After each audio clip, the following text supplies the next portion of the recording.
आपको ये भी वाज़ेह करते चलें कि इजरायली हुकाम ने यह भी दावा किया है कि ना सिर्फ ईरान बल्कि लबनानी इलाकों से भी जो है वो काफ़ी हद तक मिसाइल जो हैं वो इसराइली शहरों पर फायर किए गए हैं, जिसके बाद मजमूई तौर पर यह मामला सामने आया है कि शायद ये एक मुश्तरका हमला हो सकता है इसराइल के ऊपर, जो कि ईरान और हिजबुल्लाह की एक मुश्तरका कार्रवाई भी साबित होगा। आगे आने वाले वक्तों में सूरत हाल मजीद वाज़ेह हो जाएगी। आपको बताएं कि अमरीकी सदर ने भी कौमी सलामती टीम का इजलास जो है वो तलब कर लिया है। आपको वाज़ेह करते चलें कि इसराइल के शहरों में इस वक्त सायरन बज उठे हैं और इसराइल ने अपने शहरियों को महफूज मकाम पर मुंतकिल हो जाने की हिदायत भी जारी की हैं। आपको बताएं कि हसन नसरुल्लाह की शहादत के बाद ईरान की जानिब से और अरब ममालिक की जानिब से कुछ ममालिक ऐसे थे जिन्होंने ये वाज़ेह किया था कि इसके बाद इस शहादत का बदला लेने का हक हम महफूज रखते हैं। वहीं दूसरी जानिब एक अमरीकी अखबार की जानिब से जब यह दावा सामने आया था कि ईरान ने जो है वो इसराइल पर हमले की तैयारी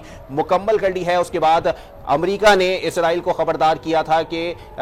ईरान की जानिब से वाज़ेह तौर पर कोई बड़ा हमला हो सकता है। वहीं दूसरी जानिब ईरान को भी खबरदार किया गया था कि ऐसे भी किसी हमले से बाज रहें, बसूरत दीगर ईरान को नताइज भुगतने होंगे। लेकिन अमेरिका की धमकी को ईरान ने जो है वो सामने रखने के लिए बिल्कुल भी जो है वो